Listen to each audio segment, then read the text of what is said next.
que 2750 tonnes de nitrate d'ammonium pour causer ça.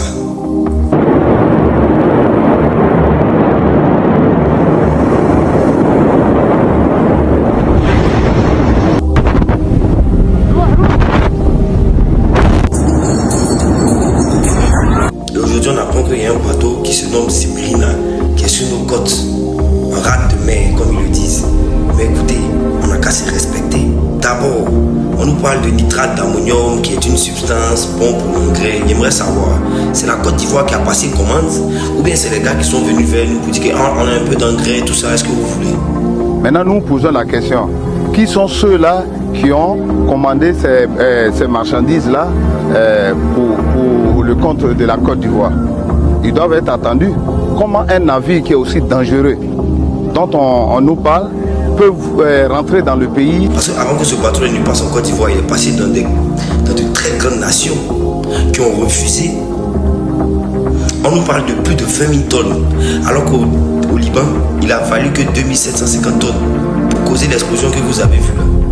On nous parle de 20 000 tonnes, de quoi raser toute la zone sud d'Abidjan.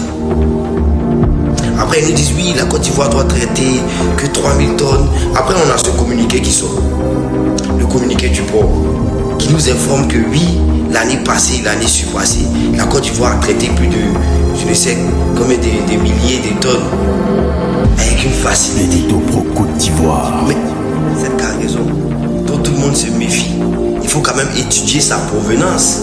Parce qu'on n'est pas que bon à faire de la politique que sur Facebook. On a des grands frères qui s'appellent Ladi Shérif et autres, qui se jouent les technocrates, qui parlent par-ci, par-là, alors qu'ils ne maîtrisent absolument rien. Toi, c'est un compliment quand il vous dit que vous ne maîtrisez rien. Le contenu du bateau, il vient d'où? De la Russie. Il était dans un bateau qui se dénomme le Ruby. La cargaison du Zimrida débute sa traversée controversée en août dernier, depuis la Russie, à bord d'un autre bateau, le Ruby. Après une tempête en mer, il est immobilisé plusieurs semaines au large des côtes anglaises. D'après une ONG française et plusieurs médias britanniques, la cargaison est alors transférée sur le Zimrida avant de reprendre sa route vers Abidjan aujourd'hui. Oui. Les autres pays européens, mieux outillés intellectuellement, oui, que nous. Parce que jusqu'à preuve du contraire, tout ce qu'on fait, c'est comme eux, on s'abaisse, on s'abaisse. Ils ont refusé cette cargaison. Ils ont dit non, on ne traite pas ça chez nous. Un, parce que c'est dangereux. Deux, parce que ça provient de la Russie. Alors tous ces pays qui sont là, qui parlent, non, les Russes sont comme ci, les Russes sont comme ça. Peut-être que c'est un piège, vous ne le savez même pas. Et on nous parle de oui, il y a des gens qui essaient de faire des comparaisons avec le Popo Kuala. Mais écoutez, le Popo Kuala, Gbagbo Laurent, pour prouver qu'il n'était pas dans ce schéma-là, il les a envoyés à la RTI pour qu'ils puissent discuter. Ils ont parlé de ça à l'Assemblée nationale.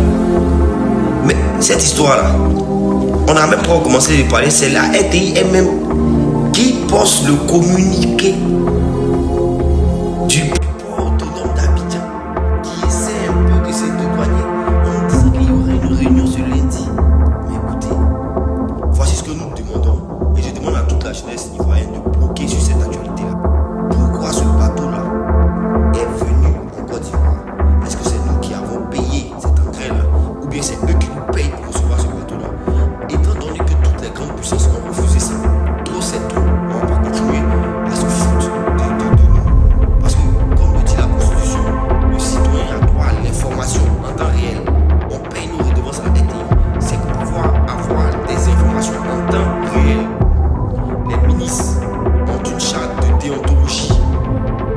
Les ministres ivoiriens ont une charte de déontologie. Ils ont un devoir envers nous comme nous avons un devoir envers eux.